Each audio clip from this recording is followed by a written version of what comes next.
तो बीजेपी शपथ ग्रहण को लेकर उत्साहित है। बीजेपी के नेता और दिल्ली से सांसद प्रवीण खंडेलवाल का कहना है कि 27 साल के बाद डबल इंजन की सरकार रामलीला मैदान में बनने जा रही है।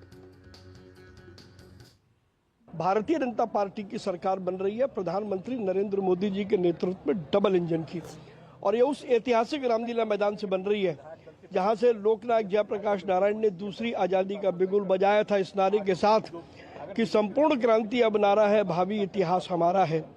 उसी स्थल से भारतीय जनता पार्टी प्रधानमंत्री नरेंद्र मोदी जी के नेतृत्व में दिल्ली के विकास की एक नई कहानी लिखने जा रही है।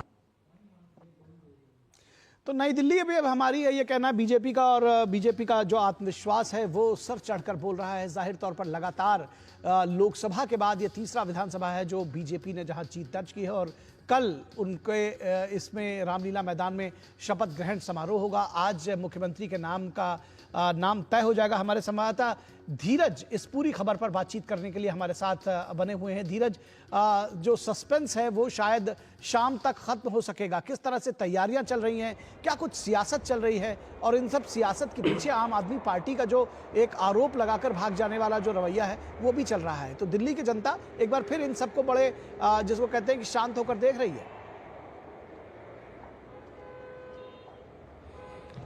बिल्कुल, उकलाहट तो हमारी पार्टी के भीतर है कि उनकी जो सत्ता जो 10 से 11 साल से दिल्ली के वो एक तरीके से राजा बने हुए थे, शासक बने हुए थे, और जबकि राजा का जबकि शासन जाता है तो एक तरीके की बौखलाहट उसके चेहरे पर, उसकी जुबानी में सामने आती है। तो वही बौखलाहट हमारी पार्टी के भीतर दिख रहा है, और अभी उनको अपनी पार्टी उनकी पार्टी की जो हार मिली है उसकी समीक्षा नहीं याद आ रही है। क्यों हार है, इस पर कोई विचार मंथन नहीं चल रहा है।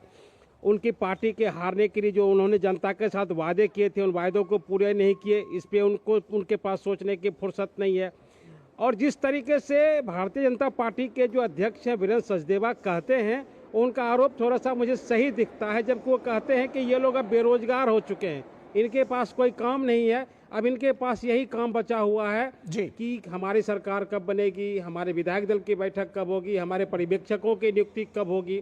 देखिए दरअसल क्या है, भारतीय जनता पार्टी में जो भी चीज होती है एक लोकतांत्रिक प्रक्रिया के अधीन होती है, और उस लोकतांत्रिक प्रक्रिया में क्या होता है कि विधायक दल की बैठक भी होती है, और बैठक से पहले पर्यवेक्षक की नियुक्ति होती है, और पर्यवेक्षक फिर उसमें एक तरीके से राय मशविरा बनाने की कोशिश करते हैं कि दिल्ली का जो चेहरा होगा उसके ऊपर कौन कौन सा जिम्मेवारी होगी, कौन कौन से मुद्दे के साथ वो दिल्ली की जनता के साथ न्याय करेगा। देखिए बड़ी समस्या है, यमुना की समस्या को अपने 10-20 साल पीछे धकेल दिया है, जिस तरीके से यमुना नाले में तब्दील हो गई है। तंग सड़कें हैं, प्रदूषण खराब है, पानी लोगों को शुद्ध पीने लायक नहीं मिल रहा है।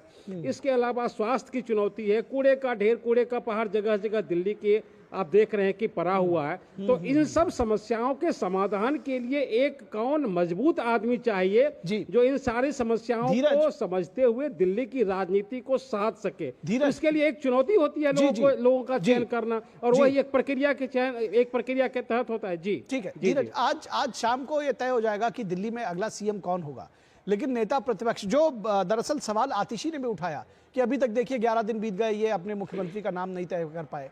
मैं आपसे समझना चाहता हूं जो उनके पार्टी के भीतर नेता प्रतिपक्ष को लेकर के घमासान मचा हुआ है, उस पर जवाब क्यों नहीं दे रही है आम आदमी पार्टी? देखिए नेता प्रतिपक्ष के तौर पे वो जवाब नहीं दे पाएगी, क्योंकि जो आम आदमी पार्टी के जो विधायक जीत कर आए हैं, तो जो जीत कर आए हैं वो उन्हें खुद अपना नेता मानने के लिए तैयार नहीं है। आप उदाहरण के तौर पर आप ले सकते हैं कि अगर नेता प्रतिपक्ष अगर आतिशी को माना जाए तो क्या गोपाल राय उनकी बात मानेंगे? बिल्कुल नहीं मानेंगे। तो अपने भीतर का जो लोकतंत्र है, अपने भीतर को लोकतंत्र को टटोलने की कोशिश आज के तारीख में आम आदमी पार्टी को करनी चाहिए। इसलिए करनी चाहिए क्योंकि वो 11 साल सत्ता में रहे हैं। अब उनको एक बात जरूर सीखना चाहिए कि विपक्ष में रहकर कैसे राजनीति की जाती है, विपक्ष के कैसे मुद्दे उठाए जाते हैं और सार्थक मुद्दे कैसे उठाए जाते हैं। जी बिल्कुल। और सबसे जो बड़ी बात है कि आप मुख्यमंत्री का सवाल उठा रहे हैं कि मुख्यमंत्री का कब निर्माण होगा।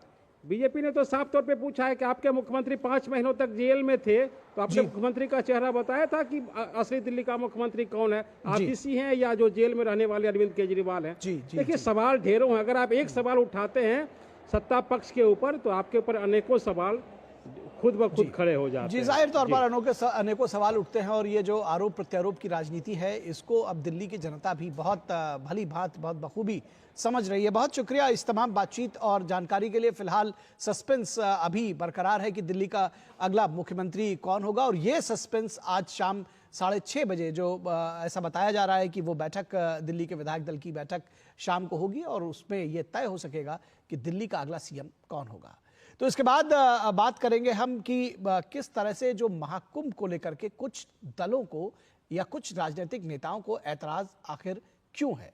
लेकिन रुकेंगे एक छोटे से ब्रेक के लिए, कहीं मत जाइएगा, जल्द हाजिर होंगे।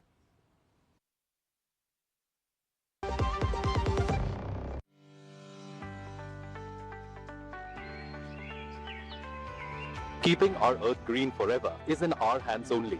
That's why I prefer